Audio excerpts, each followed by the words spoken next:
welcome to Geography MCQ discussion series. So we are in the 6th episode. Myself Tharun Kumar, author Atlas Geography through Maps.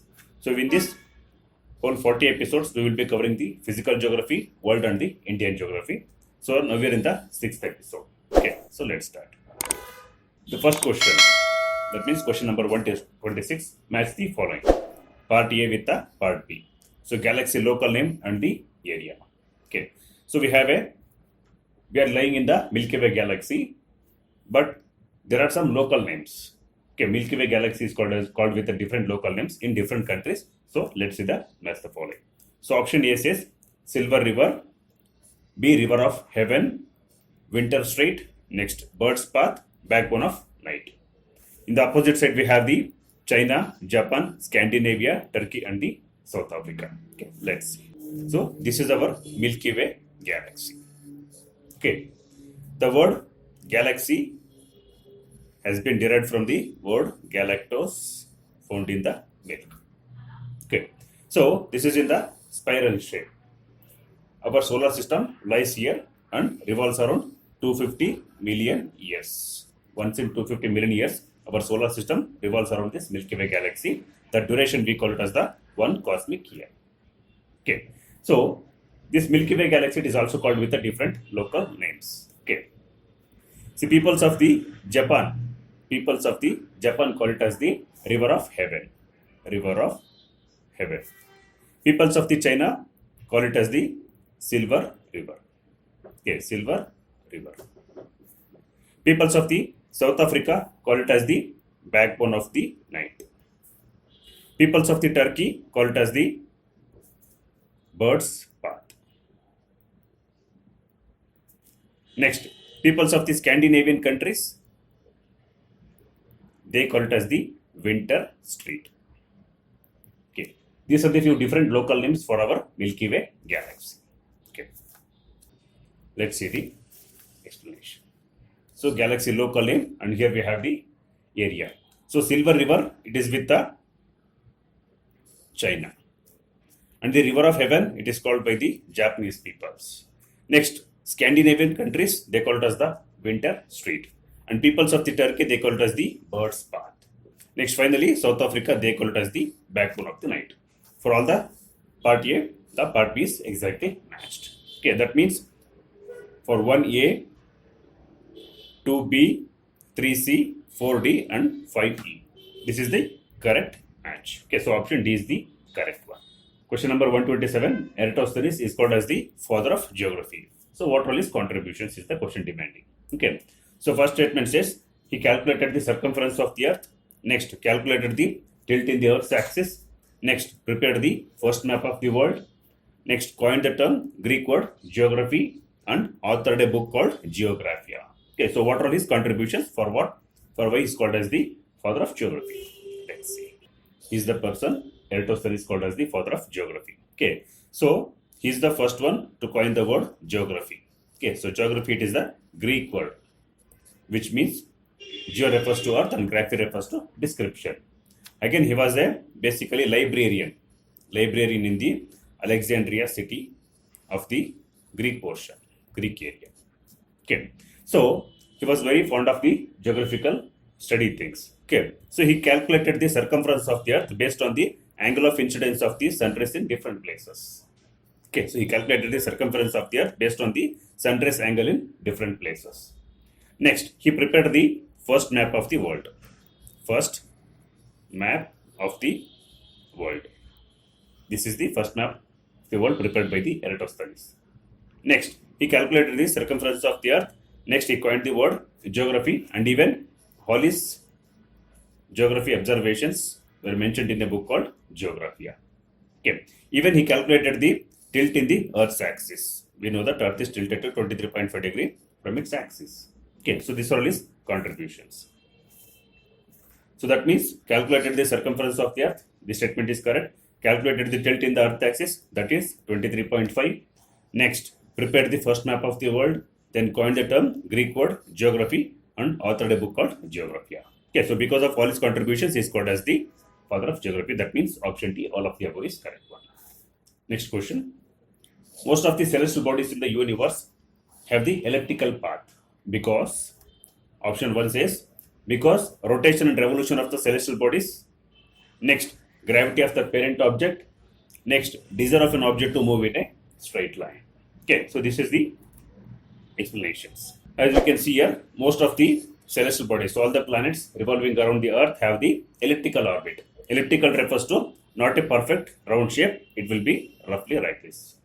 Because with respect to Sun, the movement of the planets, it is not constant. Their revolution speed and the rotation speed is also keeps on varying. Mainly the revolution speed also keeps on varying. When they are very closer to the Sun, their rotation speed will be, the revolution speed will be very high. Once they are very far away from the Sun, their revolution speed decreases. Okay. So what is the reason for the elliptical path of the orbits or the elliptical orbit of the planets around the Sun? Because each and every object they desire to move in a straight line. Because again they have the both rotation on their own axis and revolution around the Sun or the parent object.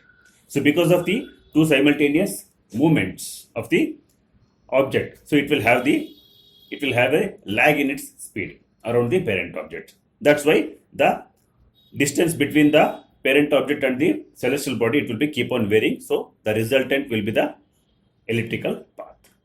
Okay. Again, we can see here the Mercury, it rotates. It will take hardly 88 days for the one revolution around the Sun. Next comes the Venus, it is approximately 257 days. Then comes the Earth, 365 days. Then comes the Mars, around 687 days. For Jupiter, it will take 12 years. As the celestial bodies are a bit away from the Sun, the gravitational influence of the parent object decreases. That's why the revolution speed also keeps on decreasing. Okay. So here the options we have because of rotation and revolution of the celestial bodies. Okay, so that's why the revolution speed keeps on decreasing. So that's why they will be a bit near to the Sun sometimes, and that there are some chances where they will be a bit far away from the Sun. Even with respect to Earth, we can know that perihelion and the aphelion. Perihelion and the aphelion. That means when the Earth is very closer to the Sun, we call it as the perihelion. The distance is roughly 147 million kilometer, and in the aphelion condition, when the Earth is bit far away from the Sun, that is the 152 million kilometers. And we know that average distance between the Sun and Earth is 150 million kilometers. This closeness and bit far away from the Sun, which makes the orbit of the Earth around the Sun in an elliptical path. So, gravity of the parent object. Next, desire of an object to move in a straight line. So, because of all these conditions, the resultant path of the celestial body around a parent object is elliptical one. Okay, so that means option D, all of the above. Next question. Why can't we feel the daily rotational speed of the Earth? Okay. Option A says because the rotational speed is same everywhere. Earth rotational speed is same everywhere. Next, due to vast area of the Earth. Next, latitudinal variation in the rotational speed of the Earth.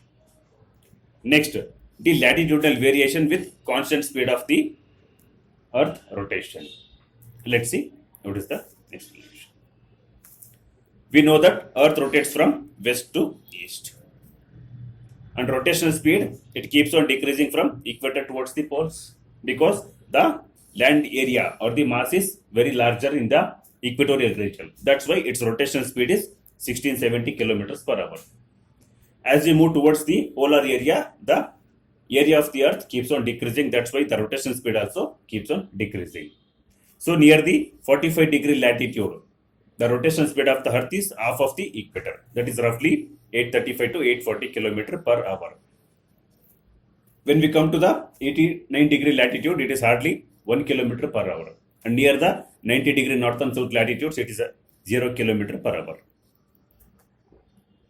Even though the rotational speed keeps on decreasing, but at particular latitudes, the rotational speed is constant. That means near the equator, the rotational speed is constant. That is 1670 km per hour at any point of time, at any given point of time. Similarly, at 45 degree latitudes, the rotational speed is constant, 835 km per hour.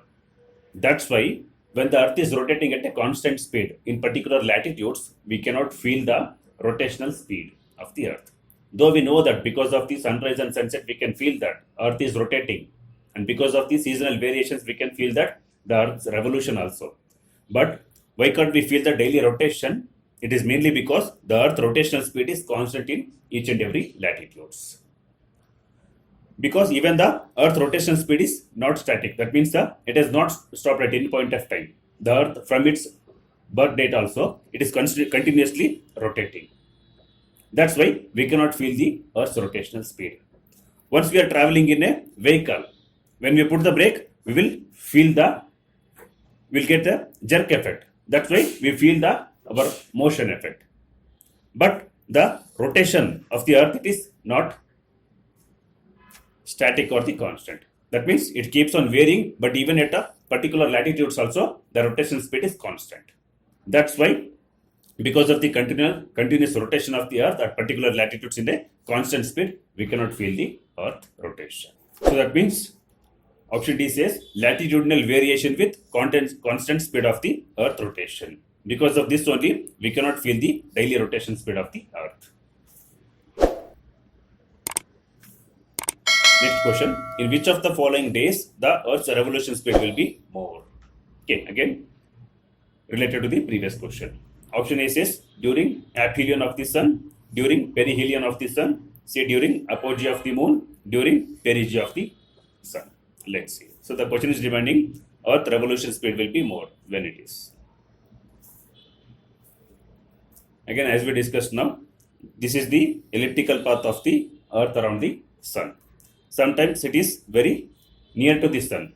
That is called as the perihelion that occurs on every January 3rd. When the Earth is very closest to the sun, the gravitational influence of the sun on the Earth is very high.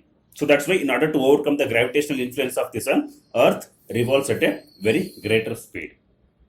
And again on July 3rd, that we call as the aphelion, farthest distance from the sun. The Earth is located at the farthest distance from the sun. So as it is bit far away, the gravitational influence also bit lesser compared to the normal days. That's why it revolves very slowly. Okay, so during perihelion condition on January 3rd, the Earth revolves very fastly to overcome the gravitational effect of the sun. And July 3rd, as it is bit far away from the sun, so due to less gravitational influence, the Earth revolves very slowly. Okay, so here the question is demanding when the Earth revolution speed is more. That means perihelion condition of the sun. That means the Earth is very closer to the sun. During that condition, the Earth revolution speed will be very greater. Okay, so option B is the correct one. Next question.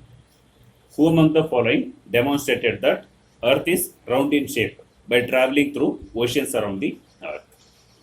Option A says Pythagoras, B. Isaac Newton and Kepler, C. Ferdinand Magellan, and D. Ptolemy and Alexander. Okay, let's see the explanation. So initially, people thought that Earth is in a flat shape, and once we move towards the end, we would have fallen.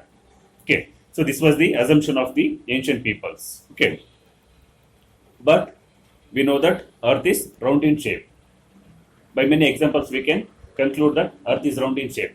Okay, so if there is any ship coming in the ocean region, so if you observe from the polar areas or any place, first the top portion of the ship will be visible. Once it reaches to the nearness, so the complete ship will be visible.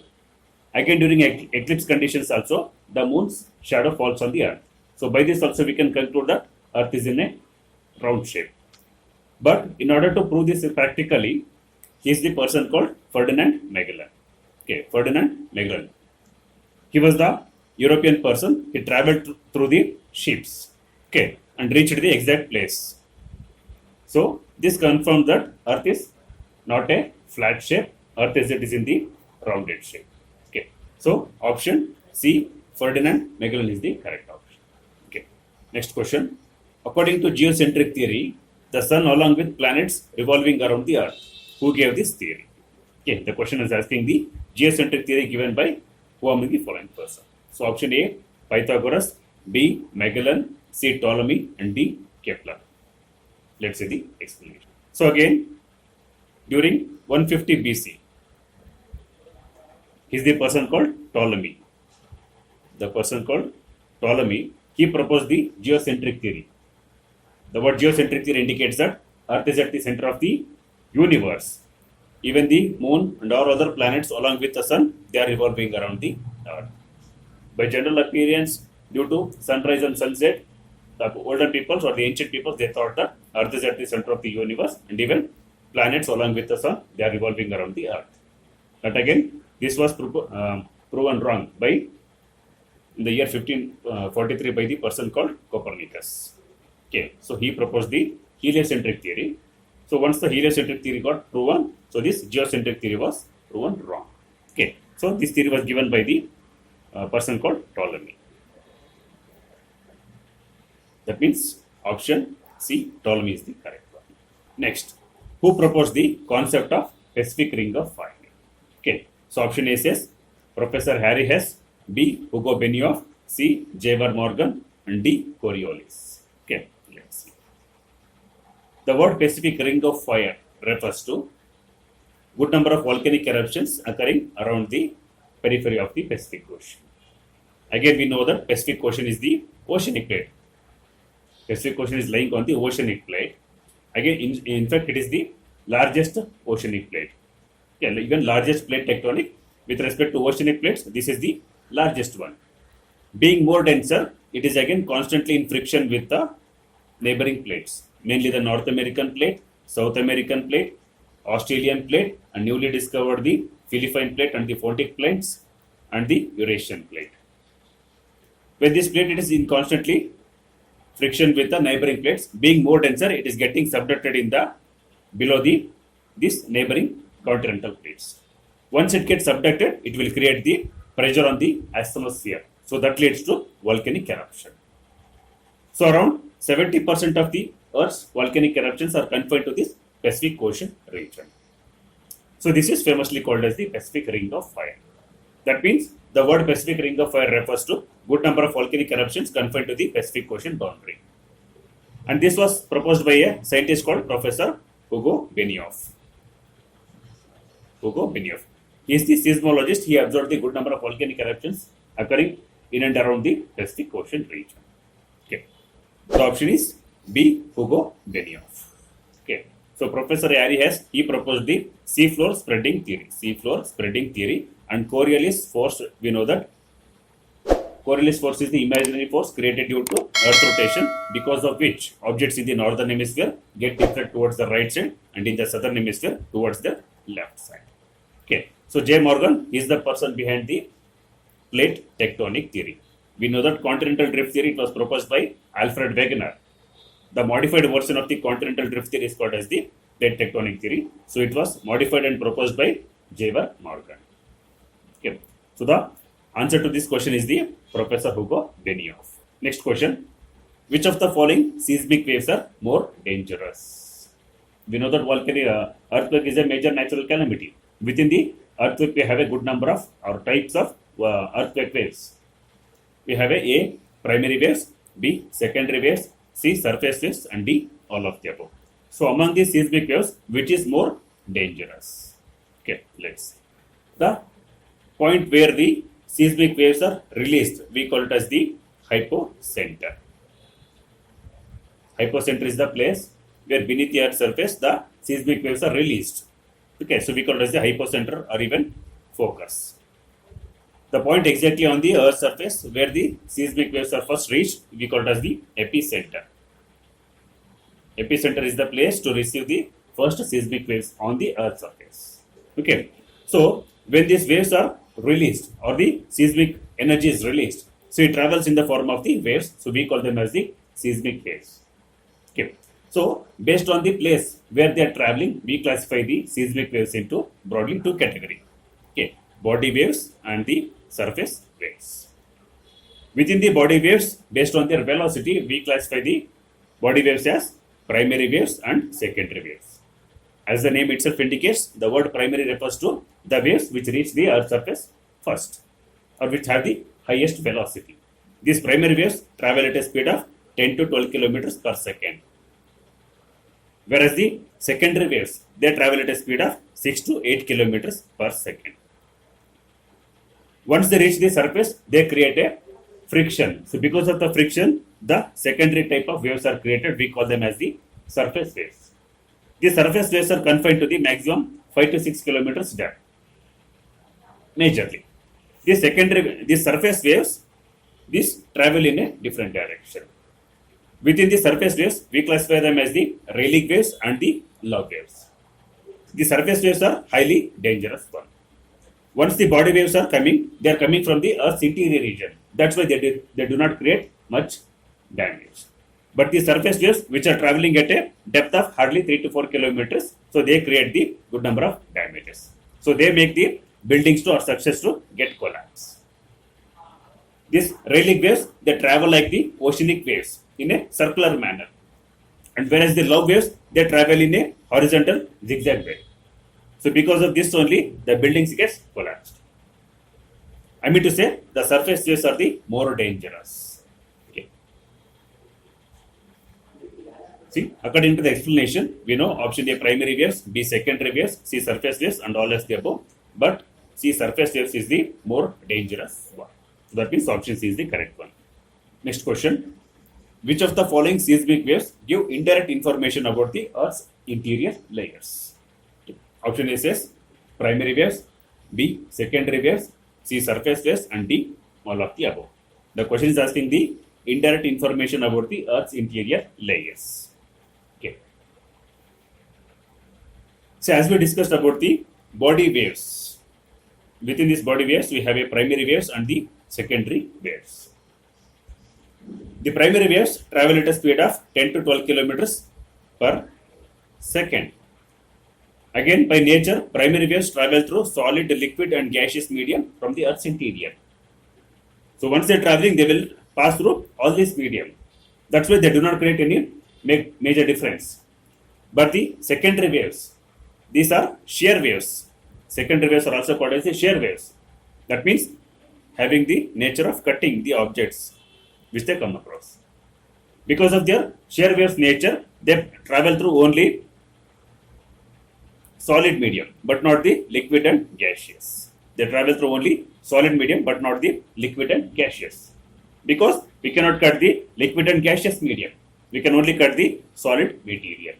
That's why the secondary waves, once they reach the upper core region, which is liquid in nature. So once the secondary waves reach the upper core region, which is liquid in nature, so it gets disappear because it cannot cut the liquid portion. So once the secondary waves do not pass through the upper core region, which is liquid in nature, so it gives the indirect information about the Earth's interior, where there is a liquid region, where there is a completely solid region, where there is a semi-solid portions. But the primary waves pass through the solid, liquid, and gaseous medium. They do not make any major difference. But whereas the secondary waves, once they reach the liquid core region, they get disappear. So that's why the secondary waves will give the indirect information about the Earth's interior layer, where there is a liquid region, where there is a solid portion. So this is the shadow zone of the earthquakes. Primary waves pass through the solid, liquid, and gaseous medium, so they will not create much difference. Because of the reflection and the refraction, they change the direction. This is the shadow zone of the primary waves and the secondary waves.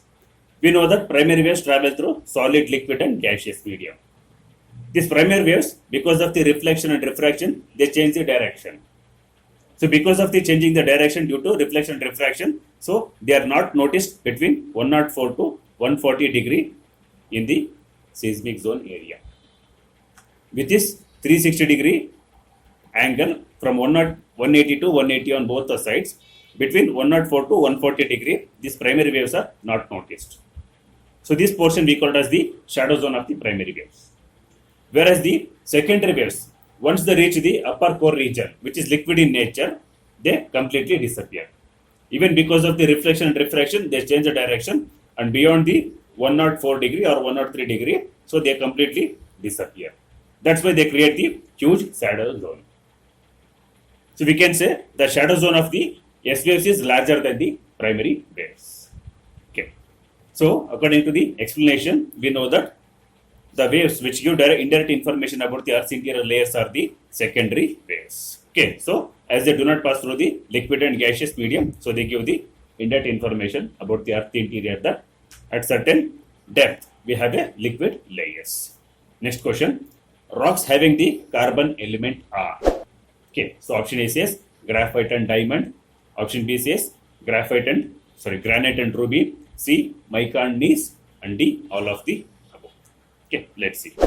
Again, we know that diamond and the graphite are both entirely made up of the carbon content. Okay, so carbon due to excess temperature and pressure, so it will turn into diamond. Okay, so carbon is found in the coal, which is a sedimentary rock. Okay, so once it gets to the very deeper layers of the earth, because of the pressure and temperature, this carbon content turns into diamond. Okay, so both graphite and diamond are having the carbon content. So option A is the correct one. Graphite and diamond are having the carbon element. The next question, match the following layers and the discontinuity layers. One side we have the mantle and core, B, crust and mantle, C, upper and lower crust, upper and lower mantle, upper and the lower core. Discontinuity layers we have the Conrad, Lehman, Ripet, Mohorovičić and the Gutenberg. We know that basically the earth is divided into three major layers: crust, mantle and the core. Okay, so the Mohorovičić line, which separates the crust from the mantle, whereas the Gutenberg layer separates the mantle from the core. Okay, next, within the crust we divided the crust into two layers: upper layer and the lower layer, upper crust and the lower crust. The upper crust and the lower crust are separated by the Conrad layer. Within the mantle, upper mantle and the lower mantle are separated by the Ripet layer. Within the core, the upper core and the lower core are separated by the Lehman layer. So roughly we can remember MgCrl from top to bottom. Mohorovičić separates the crust and mantle. Gutenberg separates the mantle from the core. Within the crust, upper crust and the lower crust are separated by Conrad layer. Within the mantle, upper mantle and lower mantle are separated by Ripet layer. And finally, the core, upper and the lower core are separated by the Lehman. So MgCrl can be the code one. So now we know that Mohorovičić, it separates the crust from the mantle. So for it is B. Next, Gutenberg, it separates the mantle from the core. So A. Next, Conrad layer, it separates the crust and the lower crust. So 1, it is C. Next, Ripet layer, it separates the upper mantle and the lower mantle. So that means it is D, Ripet. And finally, upper and the lower core are separated by Lehman. Okay. So for 1, it should be C. For 2, it should be E. For 3, it should be D. 4, A. That means option C is the correct one. Next question. Which of the following statements are correct? All types of rocks have a radioactive decay and emit heat. Second option says uranium and thorium elements emit excess heat. We know study about rocks is called petrology. Study about rocks is called petrology. What are rocks? Rocks are nothing but the aggregate of minerals. Rocks are nothing but the aggregate of minerals. So rocks may be made up of the single mineral or may be made up of the two or more minerals. So radioactive decay is the process by which an unstable atomic nucleus loses energy by radiation. Okay. So a material containing unstable nuclei is considered as the radioactive. The major radioactive elements are the radium, uranium, thorium and plutonium. These are abundantly found in the Earth's astrosphere region. Because of the radioactive decay, they are emitting the excess heat. Because of the excess heat only, the semi-solid astrosphere, it is revolving in a circular manner, which we call it as the convectional current. This is the major force for the plate tectonic movement. Okay. So, three of the most common types of the decay are the alpha, beta and the gamma decay. So, radioactive metals are the uranium and thorium. So, the question is asking correct statement. All types of rocks have the radioactive decay. This is correct. Again, uranium and thorium elements emit excess heat. So, both the statements are correct. See, both 1 and 2 are correct. Next question. In which of the following types of rocks the fossils can be found? Option 1 says intrusive rocks, 2 igneous rocks, 3 sedimentary rocks, and 4 metamorphic rocks. We know that source for the rocks is lava. Okay.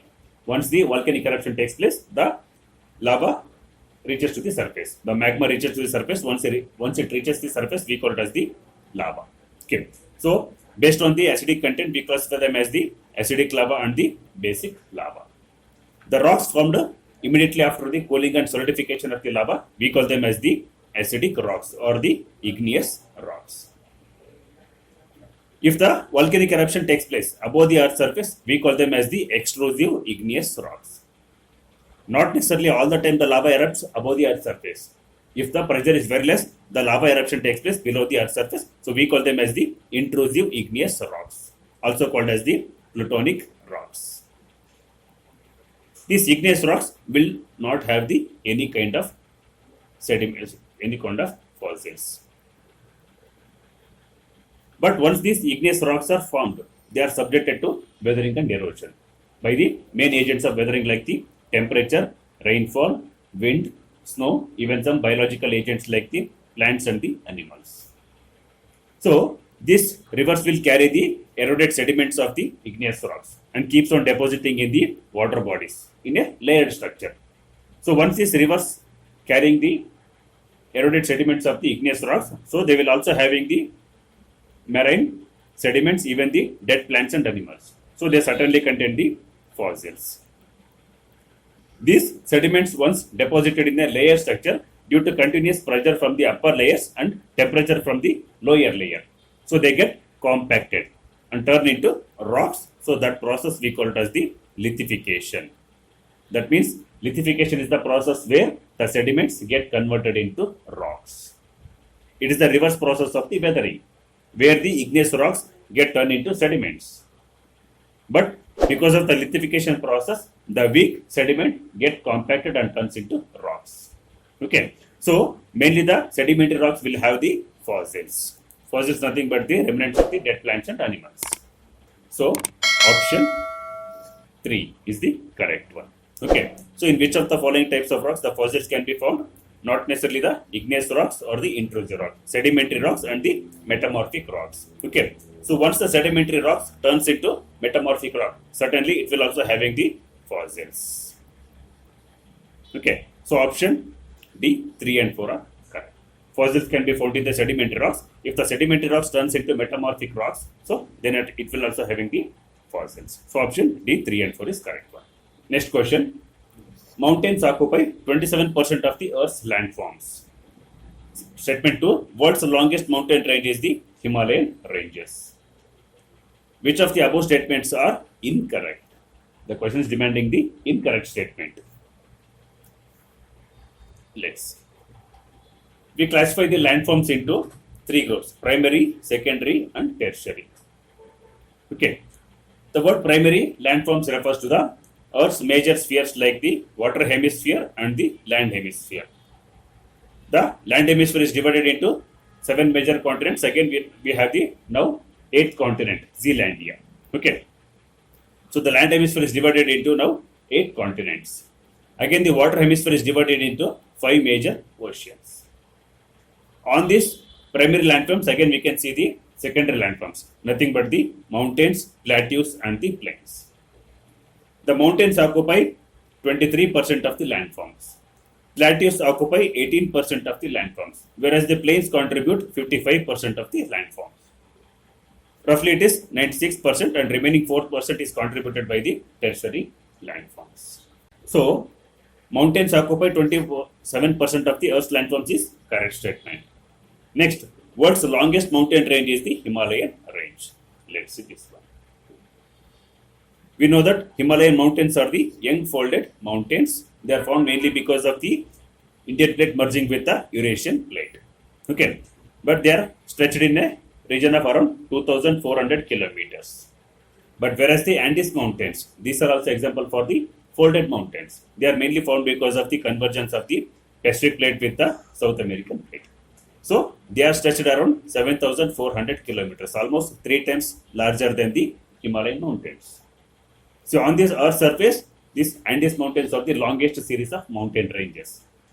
If there is a hill shape like this one, we call that a mountains. When these mountains are arranged in a series, we call them as the mountain ranges. Okay. So on the Earth's surface or on the continents, Andes mountain range is the longest series of mountains. But whereas within the oceans, when we go to the oceans, mid-Atlantic ridges are the longest series of the mountain ranges. They are spread around 14,000 kilometers. We know that African plate, South American plate, North American plate, and the European plates, these are diverging. They are moving in the opposite direction, because of which there is a huge crack or the fault created beneath the Atlantic Ocean. So within that fault or the crack, there is a continuous eruption of the magma. Because of the less pressure, it is not erupting or getting exploded above the Atlantic Ocean. So it is constantly or continuously coming to the upper region. It is continuously upwelling. Due to continuous cooling and solidification, it is turning into a mid-oceanic ridges. Okay, so they are stretched around 14,000 kilometers from North Pole to around South Pole. So their average height is up to 4 kilometers. The highest peak of the Himalayan mountains is the 8.8 kilometers. That is the Mount Everest. Okay, so within the mid-Atlantic ridges, this is the only. Iceland is the only island found above the ocean surface. Okay, so that means this with the part of the mid-Atlantic ridges, this Iceland is the only portion which can be seen above the Atlantic Ocean surface in the form of the island. So, according to the explanation, we know that mountains occupy 27% of the Earth landforms. This statement is correct. Whereas the world's longest mountain range is not Himalayan range. On the continent, it is the Andes mountains. And within the oceans, it is the mid-Atlantic ridges. So, second statement is correct. Only second statement is incorrect. First statement is correct. The question is demanding the incorrect statement. So, B, true only. Next question. Consider the following sentences. Statement 1 says, as we move deep into the earth, the temperature increases by 1 degree Celsius for every 32 meters. Next, at 70 kilometer depth, all the rocks melt and turn into a semi-solid molten magma. Next, it reappears to the surface in the form of lava. That is, molten magma reappears to the surface in the form of the lava. Which of the above sentences are incorrect? Let's. This is the Earth's surface. As we move deep into the earth, both the temperature and pressure increases. That means for every 32 meter or 100 feet, 1 degree Celsius increases. So at a depth of around 70 kilometers, the rocks completely melt and turn into this kind of molten magma. Once it reaches to the surface, so we call it as the lava. Okay. So 1 degree Celsius for every 32 meter temperature increases, correct. At 70 kilometer depth, all the rocks melt and turn into semi-solid molten magma, and once it reaches to the surface, we call it as the lava. So all the statements are correct, but here the question is demanding incorrect statement. So none of the above. Okay, so none of these statements are incorrect, all are correct. Next, which of the following volcanoes are example for the active volcanoes? Okay. Option 1 says Fujiyama in Japan, Cotopaxi in Peru, Narcondam in India, and Chimborazo in the Andes. Okay, let's. So, question is demanding the active volcanoes. Let's. The word active volcano indicates it is constantly erupting or erupting very frequently. So, if they are erupting continuously or frequently, we call them as the active volcanoes. If they remain idle or silent for few decades, we call them as the dormant volcanoes. The word dormant refers to resting stage. And there are some volcanoes which are extinct. That means they once erupted in the geological history of the earth. But for so many millenniums, there is no example of their incidence or the eruption. So we call them as the extinct volcanoes. So Fujiyama in Japan, it is the best example for the active volcano. Even Chimborazo is also best example for the active volcano. Within India, we have two volcanic islands. One is Barren and second one is the Narcondam. Narcondam is the dormant volcano. It has not erupted very frequently, but Barren is continuously erupting very frequently. So we call them as the active volcano. So Fujiyama in Japan is example for the active volcano. Cotopaxi in Peru is also example for the active volcano, whereas the Narcondam in India is example for the dormant volcano. Chimborazo in Andes also example for the active volcano. That means which are the following are example for the active volcano? 1, 2 and 4 are example for the active volcano except 3. So 3 is not available in the C. So option C is the correct one. Next, volcano is a natural disaster. What are the advantages from it? Easily we can say volcano is a natural disaster, but again from the other perspective we can see some advantages from it. So what are those? Again, it is a source for the rocks. Minerals beneath the earth reach the surface, creation of the landforms, increasing the soil fertility, and indirect source of information about the earth interior. Let's see. We know that rocks are mainly formed because of the cooling and solidification of the lava. Okay, so once the lava cools, it turns into igneous rocks. Again, because of the weathering and erosion, they turn into sedimentary rocks. Even the igneous rocks can also turn into metamorphic rocks. So after the sedimentary rocks, they turn into metamorphic because of the pressure and temperature. Okay, so pressure from the upper layers and temperature from the magma chamber, they make the sedimentary rocks into metamorphic rocks. Even the intrusive igneous rocks can also turn into metamorphic rocks. So this is the source for the rocks. Again, minerals beneath the earth reach the surface. How it is? Let's see. See, the metamorphic rocks, they are found at the beneath the earth's surface. The sedimentary rocks, when they are pushed to the very deeper layer of the earth, because of the pressure from the upper layer and temperature from the magma chamber, these sedimentary rocks turn into metamorphic. So as they are found at the beneath the earth's surface, once the volcanic eruption takes place, so it will bring the metamorphic rocks or the hidden rocks at the beneath the earth's surface to the top surface. So that's why once there is a volcanic eruption, we can witness or we can find any kind of the example for the metamorphic rock like gold, diamond, even some platinum. Next, increase the soil fertility. Certainly, once the volcanic eruption takes place, so it will release the good amount of minerals to the surface. That's why the soil fertility increases. Indirect source about the information about the earth interior. Certainly, the asthenosphere, it is made up of the semi-solid layer. So once this semi-solid magma comes to the earth surface, so it gives the indirect information about the earth interior. So there are some semi-solid layers, even some liquid layers. So core is the only liquid layer and asthenosphere is the only semi-solid layer. Rest all are the solid layers. So by discussion, we know that they are the source for the rocks. Minerals beneath the earth's surface reach the surface. Next, creation of the landforms. Once the volcanic eruption takes place, we classify the lava into two types based on the viscosity or based on the silica composition, acidic lava or the basic lava. Acidic lava is more viscous because it contains the good amount of silica. So once the silica containing acidic lava reaches to the surface, so because of its more viscosity, it cannot travel very fastly. So it very fastly cools and solidifies. So it creates the mountains landforms. But whereas the basaltic lava, because of the less silica content, its viscosity is very less. So it flows very fastly and spreads like a sheets.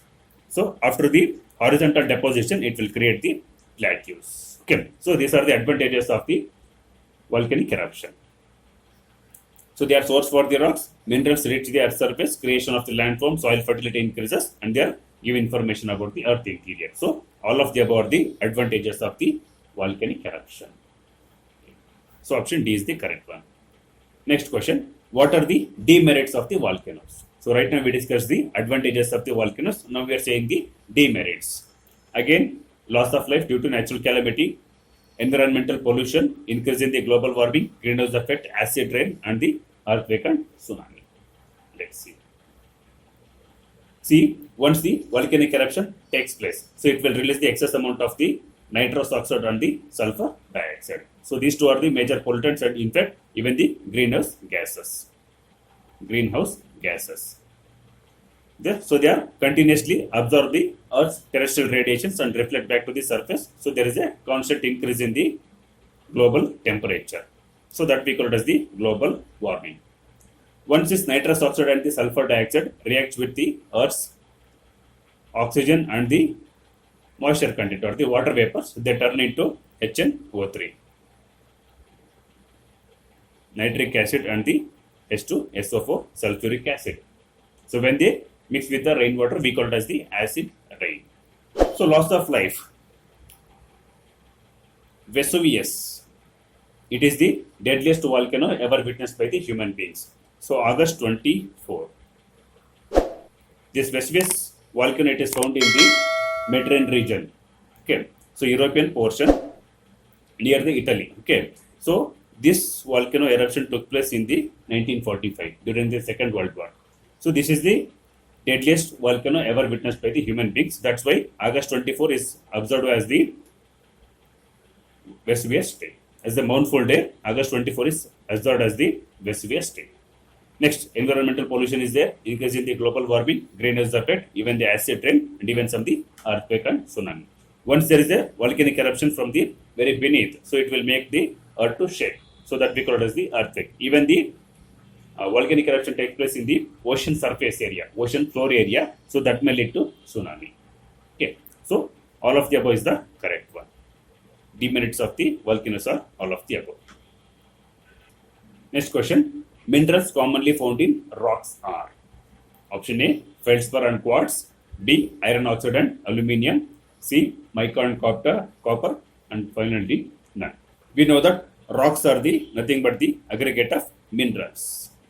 What are minerals? Minerals are the natural occurring substances having the different chemical composition and physical structure. There are almost 5,000 known mineral species, yet the vast majority of the rocks are formed from the combination of a few minerals. So they are called as the rock forming minerals, mainly the feldspar and the quartz. Next, the rock forming minerals are feldspar. So these are mainly found, feldspar and the quartz. Apart from that, even amphiboles, micas, olivine, garnet, and calcite pyroxenes are the major minerals found in the rocks. Next, minerals occurring within a rock in a very small quantity. So these are called as the accessory minerals because they are found in a very minor quantity. So that's why they are called as the accessory minerals. So according to the explanation, both A, feldspar and quartz are the major minerals or commonly minerals found in the rocks. Next question. Question number 146. They are made up of the 60% of silica. Minerals like iron and magnesium are less. They have a high density with light color. Next, they are resistant to weathering. The above mentioned statements are related to which of the following rocks? Okay. Option A says acidic rock, B, basic rock, C, sedimentary rock, and D, metamorphic rocks. The first hint is 60% silica. We know that once the lava eruption takes place, based on the silica content, we classify them as the acidic rock and the basic rock. If the silica content is more, we call them as the acidic rocks. Again, minerals like the iron and magnesium are less because the silica content is very high, the iron and magnesium will be very less. So again, they are because of the high density. Next, they are with a very light color because they are deficit in the iron and magnesium, so they are in the light color. So because of the more silica content, they are with a high density. Next, because of the high silica content, so they are resistant to weathering. Okay. So the above mentioned statements are related to the acidic rocks. So acidic rocks are chemical composition. They are containing the 63% of the silica. Okay. So these are described as the acidic. Usually contain more than 20% of the free quartz. Okay. So best example for the acidic rocks are the granite and the rhyolite. The option A is correct one, acidic rock. Okay, within the basic rocks, the silica content will be bit lesser.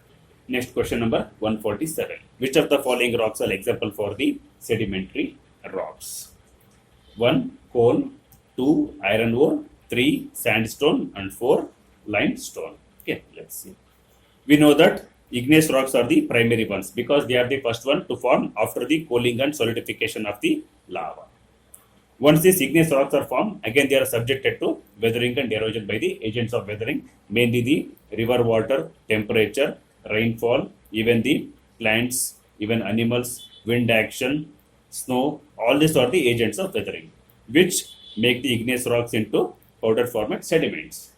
So once the sediments are carried to the water bodies by the running river, so they are deposited in a layered structure.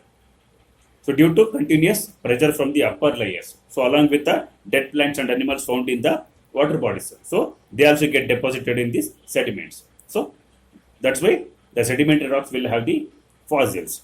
So due to continuous deposition over a period of time, these sediments get compacted because of the pressure from the upper layers and temperature from the magma chamber. Mainly because of the pressure, so the sediments get turned into sedimentary rocks. That process is called as the lithification. That means the weak sediments or the loosely arranged sediments, because of the pressure, they get compacted and turned into rocks. That process of conversion of the sediment into rock is called as the lithification. So because of the lithification process, the sedimentary rocks are formed. And mainly the coal, all these are example for the sedimentary rocks. Namely the coal, iron ore, sandstone and the limestone. All these are example for the sedimentary rocks. Okay. So under excess temperature and pressure, limestone turns into marble, which is a metamorphic rock. Okay. So option D, all of the above is example for the sedimentary rocks. Next question. Minerals are made up of two or more elements. Second statement, single element minerals are gold, silver, copper and sulfur, etc. Okay. Which of the above statements are correct? Let's see. We know that study about rocks is called petrology and study about minerals is called mineralogy. So, rock. What is a rock? Rock is nothing but the aggregate of two or more minerals. Okay. So, not necessarily rock should be made up of the two or more minerals, but there are some minerals which are, there are some rocks which are single mineral. Okay. The single element minerals are gold, silver, copper and the sulfur. Okay. So these are the single element minerals, gold, silver, copper and sulfur. All these are the single element minerals. Minerals are nothing but the, what is a mineral? We can say minerals are the naturally occurring substances which are having the definite chemical composition and physical structure. Okay. So single element minerals are the gold, silver, copper and the sulfur. So these are the gold, silver, copper and sulfur. So which of the above statements are correct? Both C, 1 and 2 are correct. Next question. The weathering can be classified as physical, chemical and biological. Next. Rainfall, snow, temperature and wind are example for the chemical agents of weathering. Okay, let's see. The word weathering refers to weathering. The word weathering refers to mechanically disintegration and chemically decomposition of the rock particles is called as weathering. Mechanically disintegration and chemically decomposition of the rocks, mainly due to agents of weathering. It may be temperature, it may be rainfall, it may be river, it may be wind action. So all the agents of weathering, they mechanically disintegrate and chemically decompose the rock particles. That is called as the weathering. Based on the agent, which kind of agent is involved in the weathering process, we classify them as the physical weathering or the mechanical weathering, next chemical weathering and biological weathering. The temperature, rainfall, wind, all these mechanically disintegrate the rock. So that's why we call them as the physical or the mechanical agents of weathering. Whereas the chemical weathering, the groundwater. The groundwater which dissolves the limestone, calcium and dolomite. So because of the chemical action, these limestone, calcium, dolomite, they dissolve and turn into they create a hollow structure between the two hard rocks. So we call them as the caves. So the cave formation is the best example for the chemical weathering. And finally the biological weathering, mainly the plants and animals. So they erode the rocks and chemically decompose them. So they are example for the biological weathering. First statement, the weathering can be classified as the physical, chemical and biological. So this is correct. Next, rainfall, snow, temperature and wind are example for the chemical agents. No, they are example for the physical agents of weathering. So second statement becomes wrong, first statement is correct. So the question is asking which of the above statements are correct. Okay, only first statement is correct, second statement is wrong. So correct is option A, 1 only. Next question, our annual calendar related to which of the following? 1. Sun, 2. Moon, 3. Earth. We know that 365 days is the average time taken by the Earth to go one revolution around the Sun. So we call it as the 1 year. But what about Moon? We know 365 days is the time taken by the Earth to go one complete revolution around the Sun. So we call it as the 1 year. But our calendar, it is divided into 12 months. 1 year calendar is divided into 12 months. Each month is having the approximately 30 days. 30 days is the time taken by the Moon to go one complete revolution around the Earth. In fact, the Moon will take exactly 27.7 days to go one rotation and one revolution around the Earth. So, in that case, the Earth will take 365 days for one complete revolution around the Sun, which is 365 days approximately. Again, Moon will take around approximately 27.7 days, or we can say 30 days for one complete revolution around the Earth. So 365 days are divided into 12 months, that is 30 days for the Moon's revolution around the Earth. So we can say Sun, Moon and Earth, all the three are involved in our annual calendar. Option A, 1 and 3, wrong. Option B, 1 and 2, this is also wrong. Even 2 and 3 also wrong. All of the above is the correct one. Our annual calendar is related to Sun, Moon and the Earth. So 365 days is the time taken by the Earth to go one complete revolution around the Sun. Even 30 days is the time taken by the Moon to go one complete revolution around the Earth approximately. So Sun, Moon and Earth, all the three are related to our annual calendar. So this is the end of the today's episode. So we have discussed the 25 questions. Hope you guys enjoyed our discussion series. For more updates, please watch Uttara Academy and subscribe to our channel. This is Tharun.